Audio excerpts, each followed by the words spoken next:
Exams are over. Thea and Tim are relieved. Their 3 months of hard work had finally came to an end. Though they have not defined their relationship, Thea and Tim have been living like a couple for the last 3 months. The day after the last exam, Tim went to visit his family, promising Thea that he would hang out with her the next day. Thea was excited to hang out with Tim and tried to call him multiple times.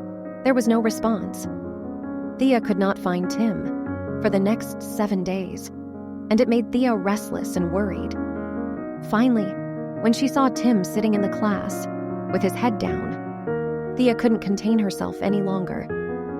At the end of the day, Thea mustered up the courage to confront Tim about his mysterious absence.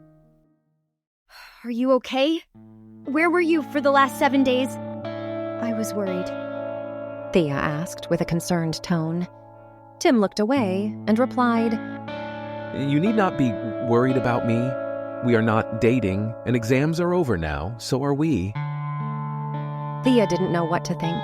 She felt sad, but what Tim said was true. They were never in a relationship.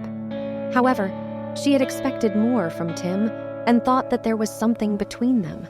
Feeling betrayed, lonely, and angry towards the world, she was left feeling like nobody. With no friends and no Tim, her life had changed so much in just 1 semester. The exam results were announced. As usual, Tim was on top, but the name that shocked everyone was Thea. She was 3rd in the class. Thea suddenly became popular in her class.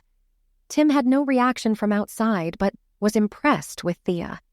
He thought of going to Thea and congratulate her.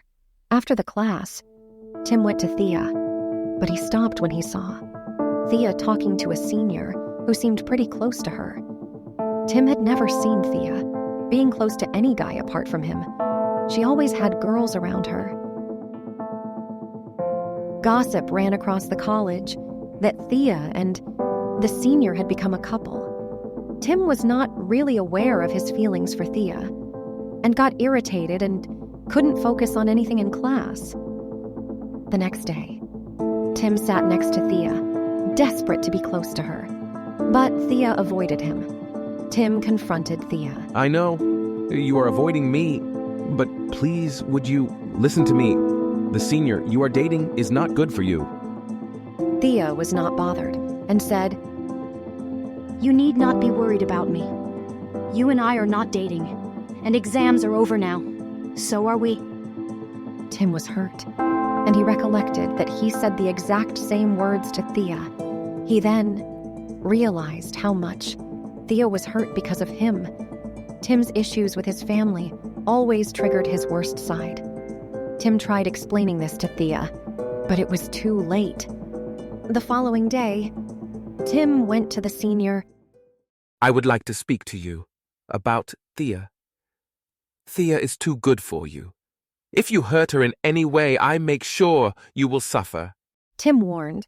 Seniors smiled and said, I know Thea is a sweet girl, and if anyone does anything to my sweet cousin, I would break his face. Tim was embarrassed. Couldn't believe that the senior Thea was talking to was her cousin. Without a moment's hesitation, Tim rushed to find Thea, desperate to make things right between them. But she wasn't at her usual spot, and he searched frantically for her. Finally, he spotted her in the library, bathed in the warm glow of the sunlight. Would you be interested in dating me? Don't overestimate yourself, Thea replied calmly. Tim dropped down to his knees and shouted for all to hear. Please be my girlfriend. With no other choice, Thea relented. Okay, but please, don't make a scene here. Their happiness was short-lived. Their public display of affection earned them a week-long ban from the library. But they didn't care. They were too busy enjoying their newfound love and promise of livingly happily ever after.